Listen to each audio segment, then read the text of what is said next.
Hola, muy buenas noches. Hoy vamos a hablar sobre la comunicación celular y algunas hormonas de sus funciones y cómo van a ser receptadas, ¿no? Primeramente, por ende, vamos a ver un poquito sobre la comunicación celular. ¿Qué es esto? Va a ser fundamental para la homeostasis y también para el funcionamiento de la regulación.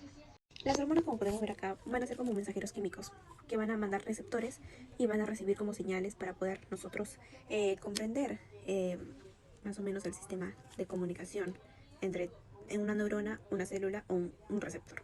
Vamos a tener por ende también la comunicación nerviosa y también vamos a tener la autocrina, la paracrina, endocrina y neuroendocrina. Más que todo estas van a ser funciones sinápticas que van a ayudar al funcionamiento de la comunicación celular, más que todo para ayudar a las personas a poder ¿por qué mecanismo más que todo?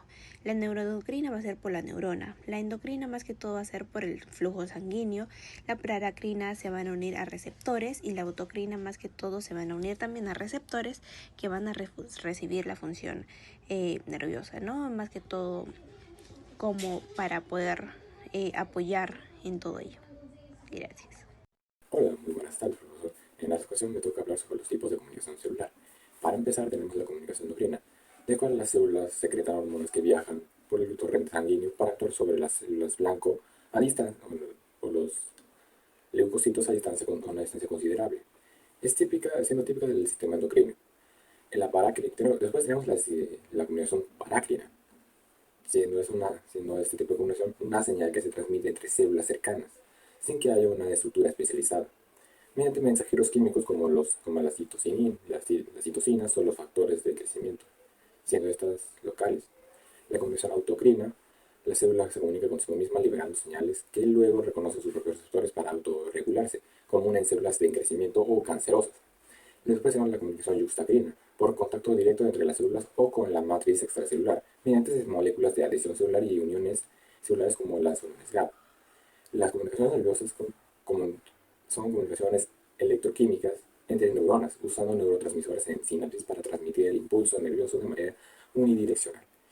Y por otro tenemos la comunicación neuroendocrina, una variante de la comunicación nerviosa, siendo estas neuronas que liberan hormonas a la sangre para actuar en las células distantes.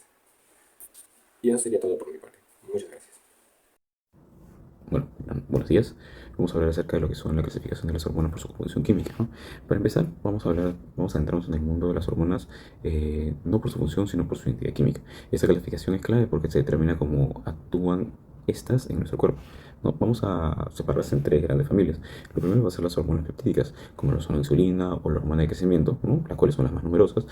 Como están hechas de cadenas de aminoácidos, son solubles en agua y no pueden entrar en la célula, por lo que su mensaje se entrega, por así decirlo, tocando la puerta, ¿no? Esta se va a ir al receptor de una membrana. En segundo lugar, vamos a encontrar lo que son las hormonas esteroideas, como lo son el cortisol, la testosterona, ¿no? Estas se van a derivar directamente de lo que son el colesterol y son liposolubles. Si estas sí van a poder cruzar la membrana sin ningún problema, ¿no? Y una vez dentro, el receptor de la célula dentro se une el receptor de la célula, ¿no? Y va a actuar directamente a lo que es el ADN, como si, supongamos, llegaran a una cadena de control y se ponen a dar órdenes, ¿no? Y tercero, vamos a ver lo que son las derivadas de los aminoácidos, como son la adrenalina, la organotiroidina, son pequeñas modificaciones de aminoácidos como la tirosina, ¿no? La adrenalina, vamos a verlo, actúa como las peptídicas desde afuera, y las tiroideas, en cambio, a veces van a actuar como lo que son esteroideas, pero desde adentro, ¿no? En sí, para resumir, las estructuras químicas se va a definir como la estrategia, ¿no? Es un mensaje en la superficie para las peptídicas o mensaje en el núcleo para las esteroideas, ¿no? Comprender esto nos va a permitir cómo se van a diseñar los diferentes fármacos y cómo interactúan estas poderosas moléculas en nuestro cuerpo. Muchas gracias. Bueno, buenos días. Vamos a hablar acerca de lo que son la clasificación de las hormonas por su composición química, ¿no? Para empezar, vamos a adentrarnos en el mundo de las hormonas, no por su función, sino por su identidad química. Esta clasificación es clave porque se determina cómo actúan estas en nuestro cuerpo, ¿no? Vamos a separarlas en tres grandes familias. Lo primero va a ser las hormonas peptídicas, como lo son la insulina o la hormona de crecimiento, ¿no? Las cuales son las más numerosas. Como están hechas de cadenas de aminoácidos, son solubles en agua y no pueden entrar en la célula, por lo que su mensaje se entrega, por así decirlo, tocando la puerta, ¿no? Esta se adhiere al receptor de una membrana. En segundo lugar, vamos a encontrar lo que son las hormonas esteroideas, como lo son el cortisol, la testosterona, ¿no? Estas se van a derivar directamente de lo que son el colesterol y son liposolubles. Si estas sí van a poder cruzar la membrana sin ningún problema, ¿no? Y una vez dentro, el receptor de la célula, dentro se une el receptor de la célula, ¿no? Y va a actuar directamente a lo que es el ADN, como si, supongamos, llegaran a una cadena de control y se ponen a dar órdenes, ¿no? Y tercero, vamos a ver lo que son las derivadas de los aminoácidos, como son la adrenalina, la hormona tiroidea. Son pequeñas modificaciones de aminoácidos como la tirosina, ¿no? La adrenalina, vamos a verlo, actúa como las peptídicas desde afuera. Y las tiroideas, en cambio, estas van a actuar como lo que son esteroideas, pero desde adentro, ¿no? En sí, para resumir, las estructuras químicas se va a definir como la estrategia, ¿no? Es un mensaje en la superficie para las peptídicas o mensaje en el núcleo para las esteroideas, ¿no? Comprender esto nos va a permitir cómo se van a diseñar los diferentes fármacos y cómo interactúan estas poderosas moléculas en nuestro cuerpo. Muchas gracias.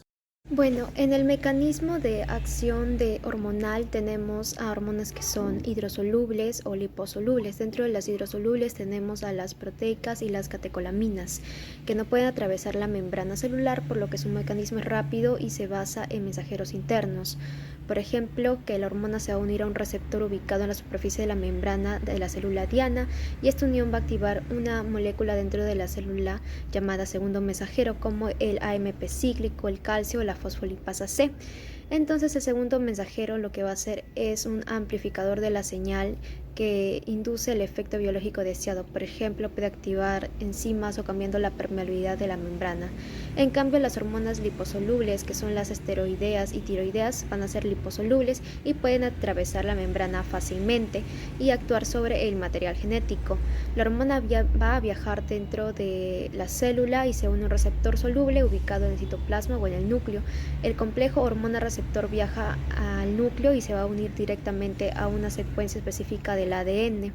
Esto activa proteínas de transcripción de genes, resultado en la síntesis de nuevas proteínas que van a alterar la función celular a largo plazo.